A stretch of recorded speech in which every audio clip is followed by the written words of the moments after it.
తిరుపతి జిల్లా సూలూరుపేట పట్టణంలోని ఆర్డీఓ కార్యాలయ సమీపంలోని సత్యసాయి కళ్యాణ మండపం నందు సూలూరుపేట నియోజకవర్గ ప్రజా సమస్యల పరిష్కార వేదిక గ్రీవెన్స్ కార్యక్రమంలో జిల్లా collector doctor Venkateswar S RDO Sullurpeta కిరణ్మయితో కలిసి పాల్గొని ప్రజల నుండి అర్జీలు స్వీకరిస్తున్నారు. మనకి ఈరోజు పీజీఆర్ఎస్లో భాగంగా తిరుపతి జిల్లాలో పీజీఆర్ఎస్ కార్యక్రమాన్ని జిల్లా వ్యాప్తంగా తిరుపతిలో జాయింట్ కలెక్టర్ వాళ్ళందరూ చేస్తున్నప్పటికీ ఇక్కడ మనం సూలూరుపేట నియోజకవర్గం పరిధిలో సూలూరుపేట నియోజకవర్గం స్పెషల్గా ఈరోజు పీజీఆర్ఎస్ నిర్వహించడం జరిగింది. ఇదేమంటే సుమారుగా సూలూరుపేట పరిసర ప్రాంతాల నుంచి తిరుపతికి రావాలంటే కొత్త జిల్లాలు ఏర్పడిన తర్వాత సుమారుగా రెండు నుంచి 3 గంటలు పడుతుంది లోపల నుంచి రావాలంటే.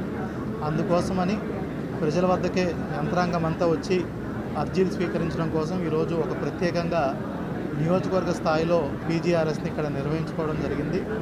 మొత్తము డివిజన్ స్థాయి అధికారులు, ఆర్డీఓ గారు, మిగతా మండల స్థాయి అన్ని మండల తహసీల్దార్లు, ఎంపీడీఓలు అందరూ కూడా ఇక్కడికి రావడం జరిగింది. సుమారుగా చూసుకున్నట్టయితే మనకి 170కి పైచిలుక అర్జీలు ఈరోజు రావడం జరిగింది. వాటిల్లో ముఖ్యంగా రెవెన్యూ సమస్యలు, అదేవిధంగా సూళ్ళూరుపేట మున్సిపాలిటీ పరిధిలో డ్రైనేజ్ సమస్యలు, డ్రింకింగ్ వాటర్ సమస్యలు, అదేవిధంగా కలుషిత నీరు ఏదైతే ఉందో సూళ్ళూరుపేటలో దానికి సమస్యలు కొన్ని చెప్పున్నారు. అదేవిధంగా మనం చూసుకున్నట్టయితే గత 5-6 రోజుల నుంచి కురుస్తున్నటువంటి వర్షాల వల్ల మనకి ఎక్కువ శాతం వర్షపాతం తడ, వరదైపాలెం, మరి ముఖ్యంగా సూళ్ళూరుపేట నియోజకవర్గ పరిధిలో ఎక్కువ వర్షపాతం నమోదైంది. ఆ వర్షపాతం వల్ల డ్యామేజ్ అయినటువంటి రోడ్లు కానీ, ఏదైనా చెరువులు బ్రీచెస్ ఏదైనా అయినా వాటిని కానీ, ఇల్లు అయితే డ్యామేజ్ అయితే వాటిని కూడా కాదు, అదేవిధంగా పంట పొలాల్లోకి నీరు చేరడం వల్ల ఏదైతే డ్యామేజ్ అయితే వాటిని కూడా చూడటానికి ఈరోజు రావడం జరిగింది. ఇప్పుడు ఆ డ్యామేజ్ని కూడా ఒకసారి చెక్ చేసుకొని ప్రభుత్వానికి ఎన్యూమరేషన్స్ కూడా పంపించి ఏదైతే డ్యామేజ్ అయిందో వాటన్నిటిని కూడా యుద్ధ ప్రాతిపదికన రోడ్లన్నీ కూడా పునరుద్ధరించడం జరుగుతుంది. ఎక్కడైతే చెరువులు బ్రీచెస్ అయ్యో వాటిని కూడా రిపేర్ చేయడం జరుగుతుంది. ఎవరికైనా పంట నష్టం జరిగినా వాటికి కూడా పంట నష్టం డ్యామేజెస్ కూడా ఒకసారి ఇప్పుడు ఎన్యూమరేషన్ చేసి వాళ్ళకు కూడా నష్టపరిహారం కింద ఇవ్వడం జరుగుతుంది.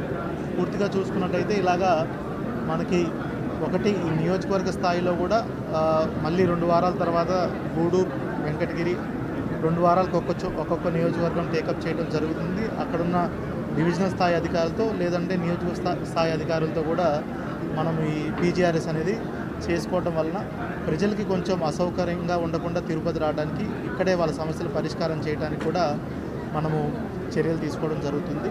అదేవిధంగా ఈ తుఫాన్ వల్ల కూడా ఎవరైతే ఇబ్బంది పడ్డారో వాటిని కూడా మనము సమస్యలు పరిష్కారం చేసి త్వరితగతిన అన్నీ కూడా మళ్ళీ నార్మల్సీ వచ్చేటట్టు చూసుకుంటాం.